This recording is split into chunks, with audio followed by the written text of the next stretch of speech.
brings you here today?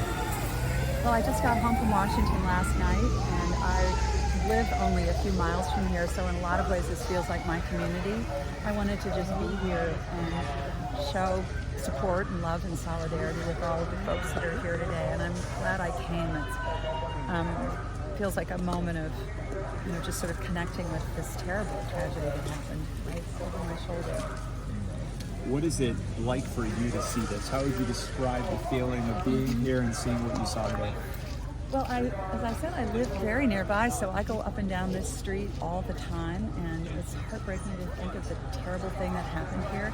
But I am also lifted up by the love and support and solidarity that I see from all of the neighbors that are here. Most people here probably never knew Renee, yet they're here to show their support and love, and it feels like a moment to come together, and that gives me some peace. There's a lot of anger and a lot of grief and a lot of fear, and coming together and being unified, I think, is a good way of fighting that. Does being here steal your resolve or have any impact on your next moves? Well, it's motivating and inspiring. These are the people that I represent in Washington. I think that the most important thing I'm focused on is how we get a fair and unbiased investigation of exactly what happened here. It was really stunning to see the Secretary of Homeland Security say, within hours of this event, declare Renee Good as a domestic terrorist when they didn't even know her name. And that completely puts to question their ability to do a fair investigation. So the first thing for me, working with Senator Klobuchar, is to insist that the federal government include the State Bureau of Criminal Apprehension as part of the investigation, so that we can have some trust that that investigation is going to be fair. I mean, it's one thing to insist, but what options are on the table? If they take away the state's ability to investigate or do any sort of charging situation of their own, what options are on the table to try and say, hey, we do have a right to investigate and bring forth state charges if we'd like to? Well, it's really despicable because, of course, they can't control what investigation the state does, but they can withhold information and evidence, which would basically neuter the state's investigation. So I think the most important thing that we can do is to put public pressure on them. The other thing that I think I'm focused on is how we can use the power of Congress to provide some oversight over the Department of Homeland Security.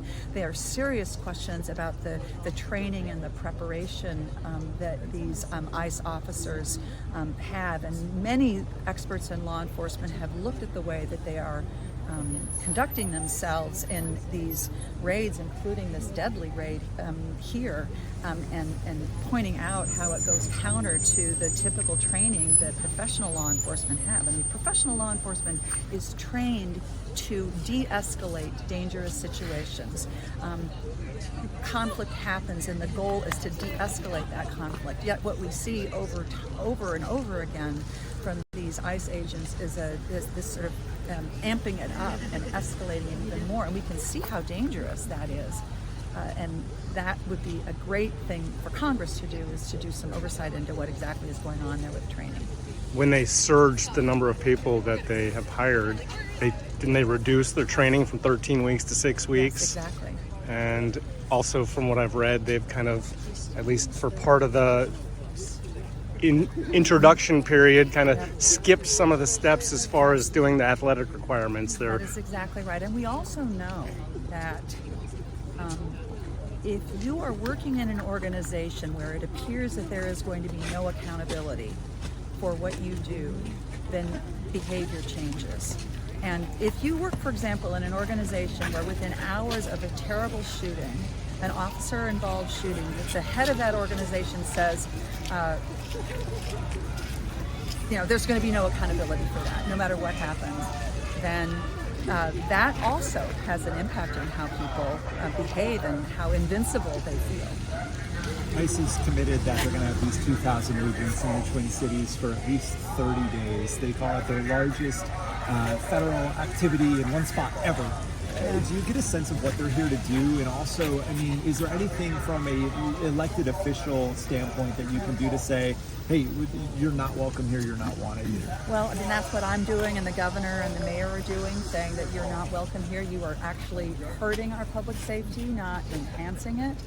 And the the ways in which they are sort of going after, students and teachers at schools is really stunning. And so what's happening is, like, teachers don't feel safe going to school, and parents don't feel safe sending their kids to daycare. And I've heard stories of United States citizens who have been detained multiple times by ICE, even though they're citizens. And think about what it's like if you are a documented legal immigrant to this country, and what impact that has. So, I mean, they really are completely undermining people's sense of safety and security. They told us to wrap. Yeah. I got one question for you though. Did you see or hear of Pastor Callahan, who's down the street here with the ICE agent? He's singing "We Are Not Afraid," and then the ICE agent points a gun at you. Hear him? I did not see that, but no, I didn't see that. What happened?